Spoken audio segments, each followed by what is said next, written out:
Hey guys, how's everybody doing? Alright, so welcome back to another episode of Financial Friday. Today's topic is going to be on marketing and advertising. More specifically, are your kids being targeted by marketing and advertising? The answer to that question is yes, but why? So that's what we're going to discuss and talk about today. Financial Friday. So let's get to it, guys. All right. So, are your kids being targeted by marketing and advertisement? Yes, and why? So the simplest answer is market share, right? If my product or service can only be purchased by people 18 and older, well, guess what? Then I'm missing an entire chunk of the population that could be spending money on on my product or my service. So that's the simplest answer. The reason that your kids are being targeted for these products and services, because these companies want your children to take money from wherever they have it access to, and put it in their pocket, in the company's pocket, right? It's market share, right? Um, in a general sense, right? We're not saying every person is this way or every kid is this way. The majority of children in this country know, I would say under 14, know to do one thing with money, and that's spend it. It's what they learn. It's a very quick lesson that they learn really, really quickly just by watching. Um, is to spend money. So you could imagine what it's going to be like when you have a product that anybody can buy at any age, right? You just got way more potential for sales. You can reach more sales. You can get more sales, which therefore could lead to more profit, right? And that's what every company wants to do. They want to make more profit this year than they did last year and continue that pattern forever ad infinitum. And one of the ways to do that is to increase their market share. All right, I've only got 30% of the market. I want to have 50%, 60, 70%, meaning that most of the people that buy this product buy it from my company, right? Or industry or whatever it is, right? So these companies aren't just marketing stuff to your kids, products, candy, food, video games, movies, all these things. They aren't just doing those things, but they are also currently working, and it's been a long time coming, and it's always been in the works. But what you're going to see is in the next 5 to 10 years, a massive, massive push to put more money or have your children have access to money, because that's what they want. I'm pretty sure that some of you watching this video right now have seen the green light commercials, right? The green light commercials for the debit cards that are literally for kids. It's an entire debit card and app and an online banking account that your child can have access to, right? Obviously, there's some really, really good parental controls. I'm not saying this is a bad thing. I think having your children have access to money is a good thing. It's going to force parents to start teaching their kids about money, right? Because if your kids got money in their pocket, they're going to spend it. You're going to want them to stop spending that money, right? And save it and think about the long term. Some of you are, right? So some people will teach their kids, others won't. But hopefully that type of maneuver will force more parents to teach their kids about money. Shoot, teach themselves. Educate yourself so you can educate your kid, right? So it's not just stuff, but they're pushing these child debit cards and accounts. Greenlight, FamZoo, Busy Kid, Copper, Akimbo. There's so many more. There's like 20, 30, maybe 40 different types of or different companies that are offering products that are geared towards your kid. They want your kid to have access to money. But why do they want your children to have access to money? Why? Because most kids know to do one thing with it: spend it. I want this item or service or product or whatever it is, I can only get it if I have money. I gotta go get some money somehow. So if we're giving children access to money, they're gonna be able to spend it a lot easier. Shoot, you can spend your money a lot easier right now. When I was a kid growing up, you actually had to go into the bank to get your money out the bank or put it into the bank. Like, you denied, bro, you had to go in. This is impossible. There was no ATM that you could stick money into and it would put it into your account for you. It didn't exist when I was a kid. Okay? You had to physically go into the bank. That helped control people's spending. Nowadays, I have like 5 cards in my pocket. I don't even have to go to the bank if I don't want to. And if I want to take money out, there's an ATM not that far from me, right where I'm sitting right now. You get what I'm saying? Literally less than like 800 feet from me, there's an ATM in that building over there, right? So it's everywhere. I guarantee in the buildings that are over to my left, also there's an ATM. They're everywhere, right? So you can access your money in any way that you can nowadays. But when we were younger, we physically had to access our money, right? And that's how we maneuvered it physically. Now we maneuver it digitally, virtually, right? I can take money from one account and put it in another account without ever having to go to a bank or anything like that. Okay? 40, 50 years ago, that was not the case. You had to physically enter a bank, right? So the point I'm trying to make is that it's easier than ever before to spend money and have access to your money, right? Now you give that same exact access to a child who doesn't know anything about money, hasn't had experiences with money the way that you have, right? What do you think is going to happen? That kid's going to go broke real quick, right? So,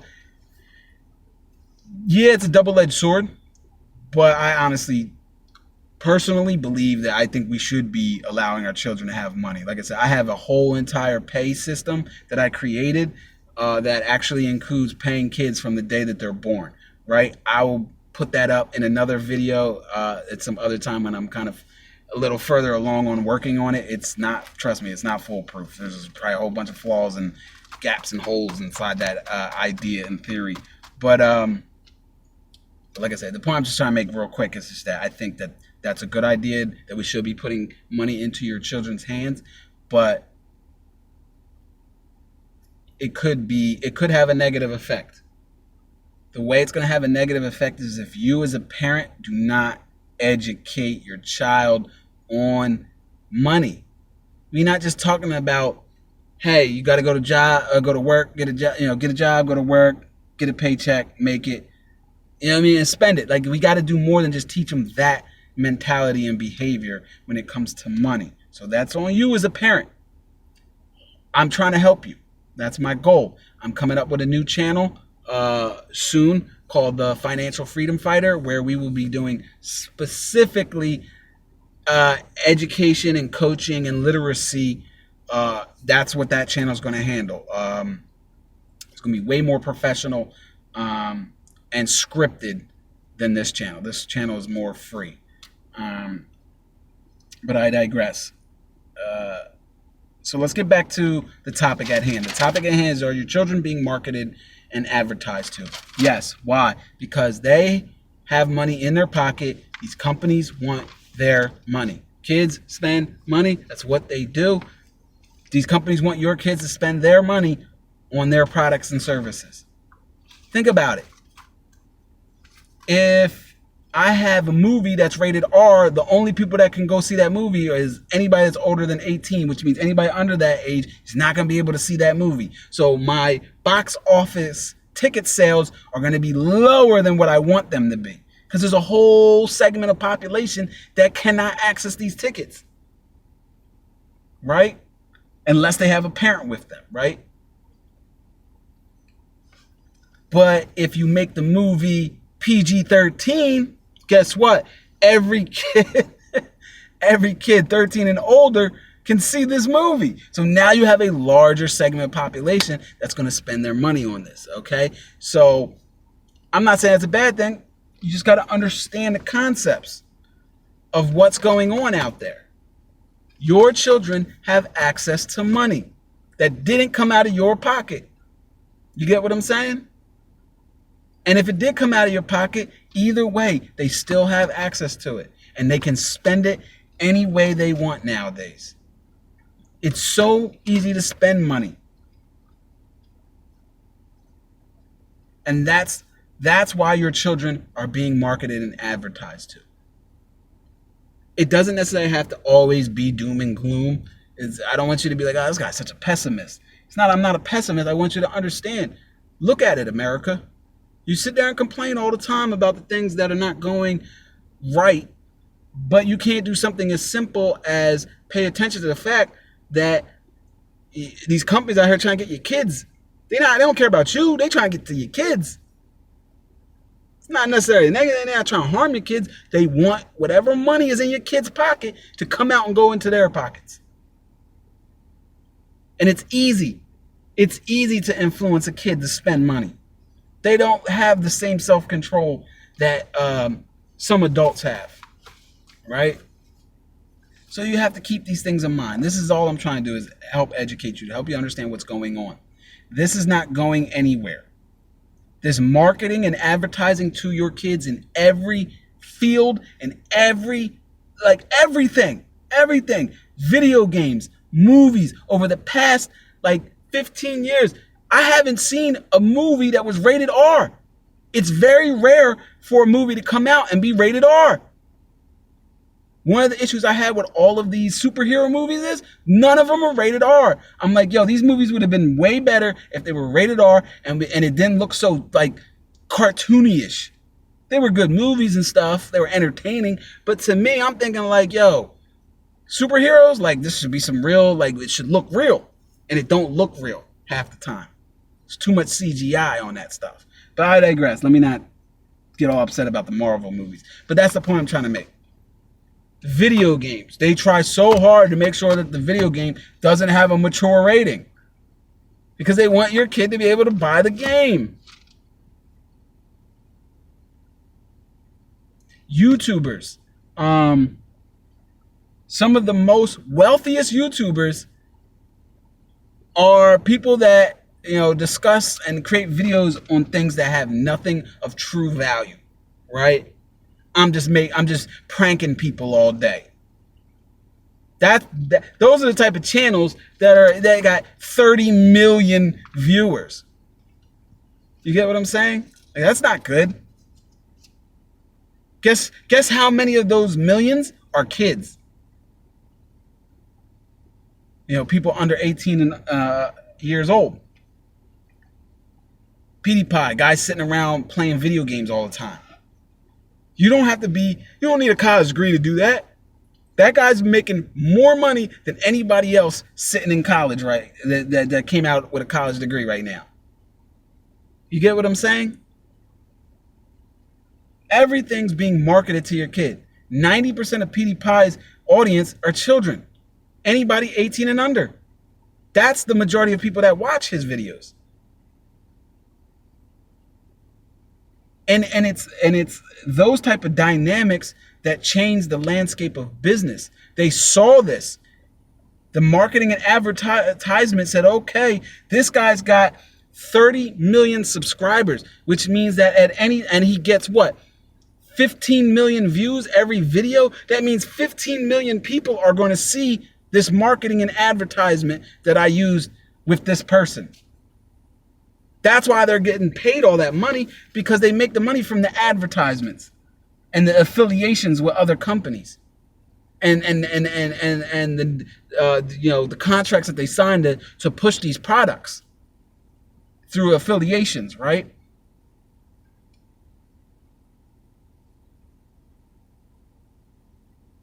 Think about that. A YouTube subscriber that gets 15 million views every video has a bigger reach than some TV shows and programs and channels. You get what I'm saying? Their one itty bitty singular channel on one singular platform literally has a larger reach than some celebrities, than some just, it's crazy. How do they have that much reach? Companies saw this and said, okay, yo, let's give them the money. Why are we like that guy's, the people, 30 million people are watching this guy's videos. You get what I'm saying? Like, that's the guy we need to be advertising with. We need 15 million people, his viewers, to see this product that we're trying to sell. You get what I'm saying? So this is why your children are being targeted. Okay? And you have to understand this concept. All of you as adults, your children are being targeted for marketing and advertising. Everywhere, in everything and everywhere. They're focusing, the beginning of the conversation in these companies is, how do we get the youngest people to purchase our product? And they start from there and move up, okay? They don't start from the old people and work down, unless that's something that their product is geared towards.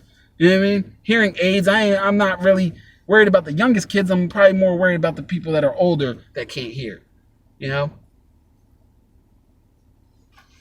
Something that an older person would face and need, you know? So that's the point I'm just trying to make. Like, I hope that you understand now what I mean by what I'm talking about with this topic and subject. I want you guys to discuss it down below. Share your experiences with this. Let me know if you've noticed this too. If anybody else has kind of seen this kind of rise in pushing advertisements and everything really towards kids, you know, and kind of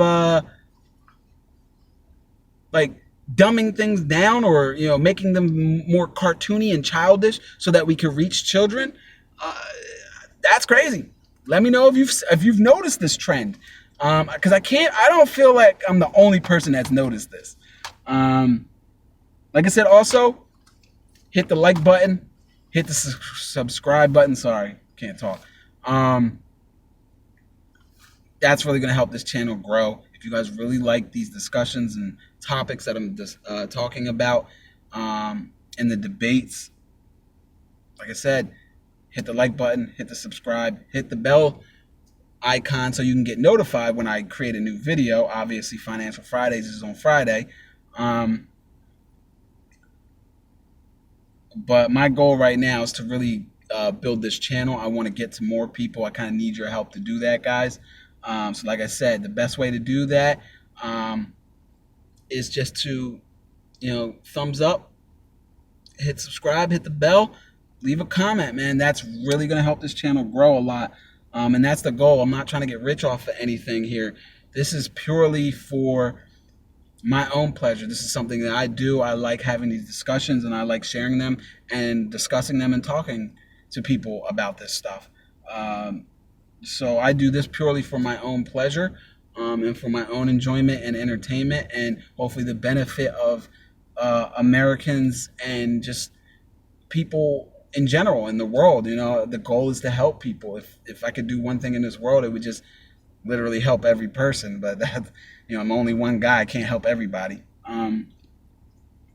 But that's really what I would really want to do, and that's the goal of this channel. So like I said, if you guys really like what I'm doing, if you like this topic, whatever you want to talk about, discuss, leave in the comments below. Like, subscribe, tell me what you guys think. I will see you guys next Friday for the next Friday Financial Friday.